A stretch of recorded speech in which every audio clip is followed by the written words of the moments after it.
Hello everyone and welcome back to the channel. So Microsoft almost quit on the Xbox brand and I'm glad that they didn't. You know that the launch of Xbox and overall the life cycle of it wasn't very thrilling and certainly didn't live up to the expectations of Microsoft in terms of sales, nor to what gamers were hoping that it would do, especially given how successful the Xbox 360 was. In this excellent interview done by David Craddock from shacknews.com, link in the description down below, with Phil Spencer, head of Xbox, we get to know more about what was going on with Microsoft and the Xbox teams back then, how Spencer became head of Xbox and the rationale behind having two consoles, the Series S and the Series X. We also get to know what Microsoft thinks about Game Pass, so I have highlighted some parts here that explain the above mentioned things, but I was also interested in how Phil Spencer thinks and identifies himself as a gamer rather than a PR person. And some details explain why he is overall more relatable to gamers, because I think his cool and casual demeanor,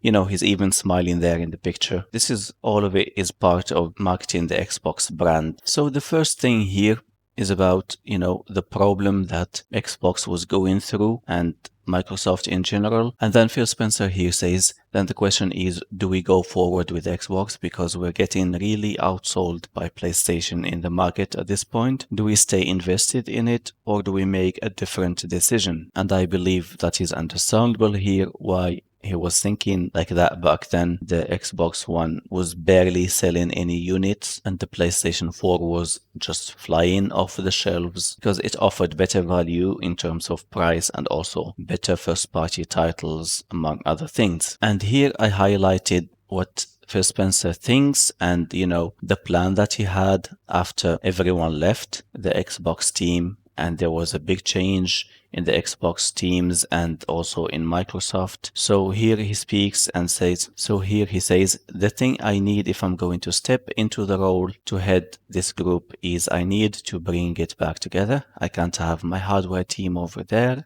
and the platform team over there and first party over there. I need to bring it back as a cohesive team. And again, that is a very rational and a very smart decision because you can't have your people divided into different sections, into different places within the Microsoft company. So yeah, they had to work together. They had to help each other, and it wasn't very feasible if the teams were in different places. And here he says, I think the reason I ended up in the job, frankly, was the other leaders were gone.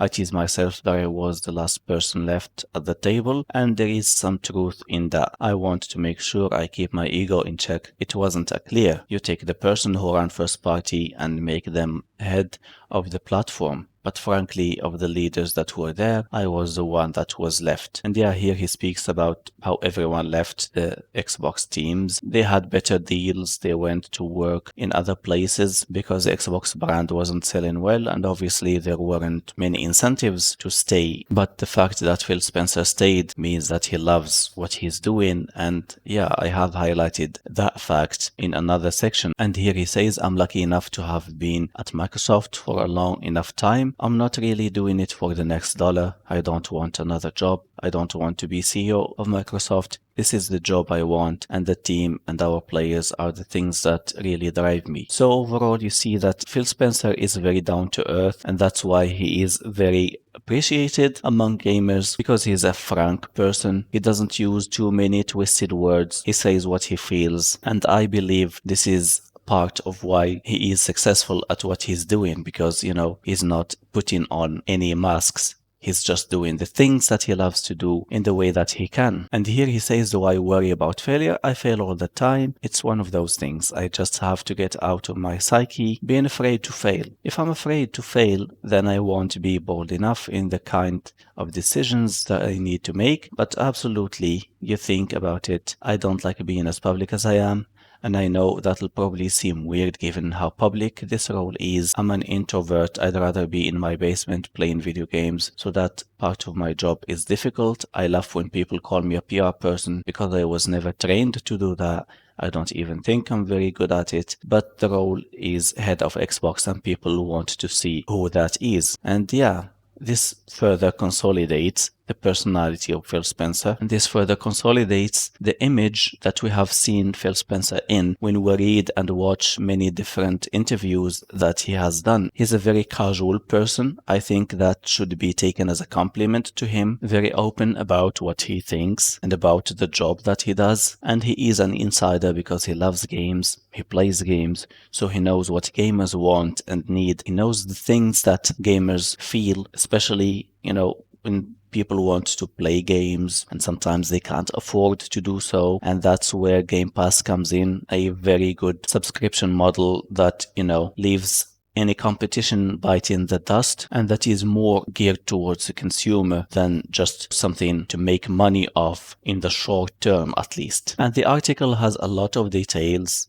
and I believe it is worth reading. I didn't want to milk it, and I will leave the link down in the description section if you are interested in knowing more, because there is obviously a lot more, and there are a lot of details that I didn't want to get into because the person did the interview there and they deserve more traffic going to their website. And overall, I'm glad that Microsoft didn't bail on Xbox, because it would have been stupid to quit after only one not so very successful try, and they get to blame themselves on it because, they took some stupid decisions that were very anti-consumer and that made the console more expensive, especially at launch and with the Kinect thing. And Sony ruthlessly and smartly used every mistake that Microsoft did to its advantage. It is also important to note that Microsoft and Sony are pushing each other harder to compete and give the consumer better deals and more choice. Monopoly is always bad in any market, and we know how bad it was when some companies like Intel, for example, had virtually no competition for years. And then